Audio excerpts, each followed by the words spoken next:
Well, hello there, my dear children of the apocalypse. How are we doing today? Welcome back to our 52 weeks of self-improvement in 2023, and welcome to breaking out of the character, or breaking into the character.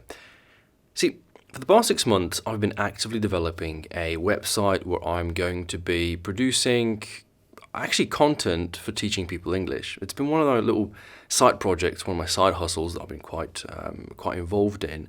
And I'm still debating between, is it just a course program, is it more of a coaching program? But regardless, one of the topics that I have developed over the years has been this idea that you have to create a character for yourself.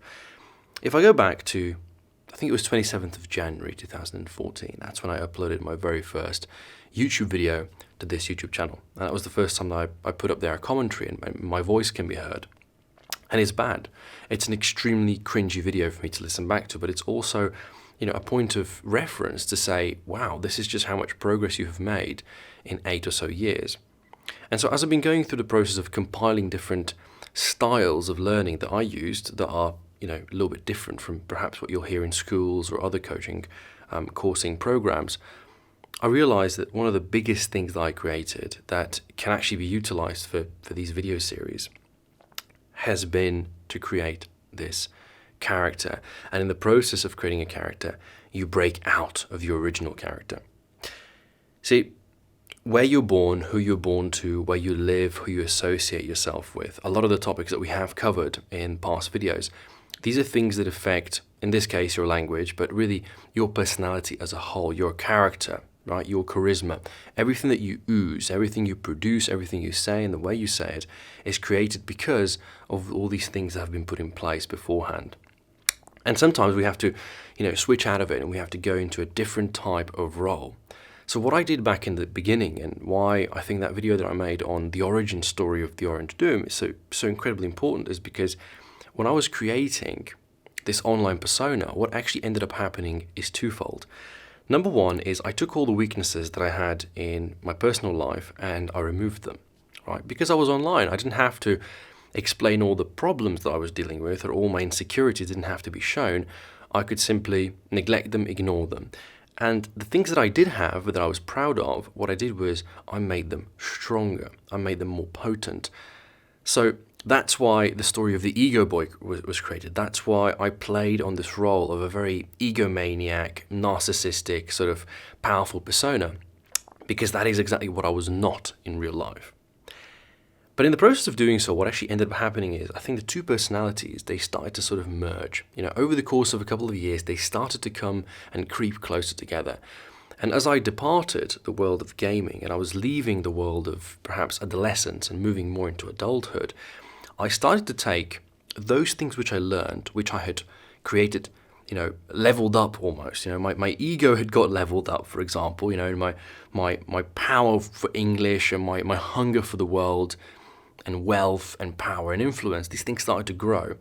And obviously, if you don't cut them at a certain point, if you don't, if you let them just grow, they're going to eventually consume you. And that is perhaps something that you have to be aware of, and something that definitely you could have seen with me. It happened. At some point, I got a little bit too full of it. I got a little bit too greedy, too gluttonous, and that thing will consume you, will destroy you, will lead to your eventual downfall. So stopping in those tracks, and analyzing the world around you, and then merging these two personalities, where you leave the fragility of one and the strength of the other, and you let them sort of, become one. That really has been one of the strongest processes that have happened in my life, is the sort of the merging process of two personalities, where one character got broken out of and one character got broken into. And it's not to say that, it's one or the other. I think it really should be both. And it's not to say it's one character or the other. You shouldn't play this game of absolutes. I think you really ought to create two characters which are fundamentally different, play those two in individual ways, and then once you figure out which one you prefer, once you figure out which one is the one that you really want to tap into, or which attributes of which one you want to tap into, that's when you start merging them. You take the best of one character and the best of the other character. So for me, I took theOrangeDoom, who he was, who this character, got to be over the course of, I want to say 6-8 years, And I took that arrogance, I took the power that that character had, I took the confidence that it had, and I started slowly, dripping it into my own life, almost like taking, memory and data, gigabytes upon gigabytes of this built up knowledge and just sort of copying it over to my hard drive. And in the process of doing so, I started overwriting some of the folders on my computer, on my brain, my programming, that have been there since the beginning.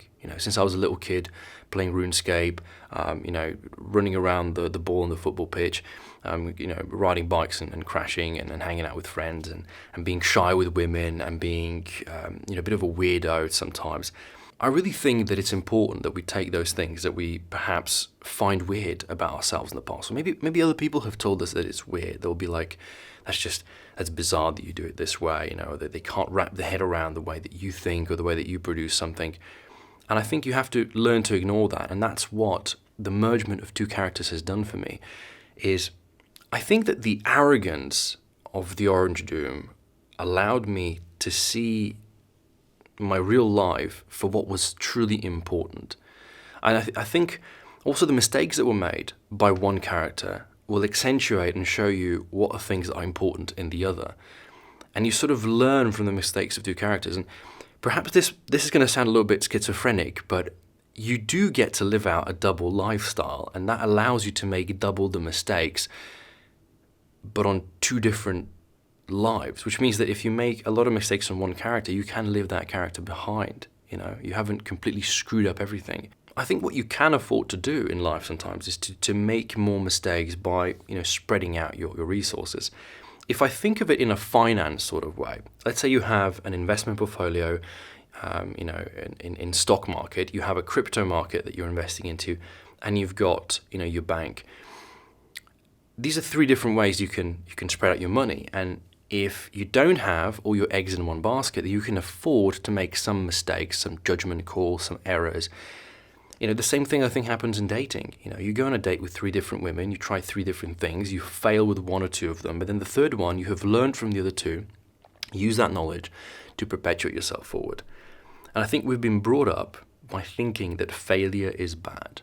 We've been taught from a young age that failing isn't good because it doesn't feel good, because it doesn't make us, it makes us feel like losers, it makes us feel defeated, it makes us feel ill and bad and anxious. And I think if you learn to love failing, you can really take it next and next. And I think if you really learn to love failing, you can take that knowledge so much further on.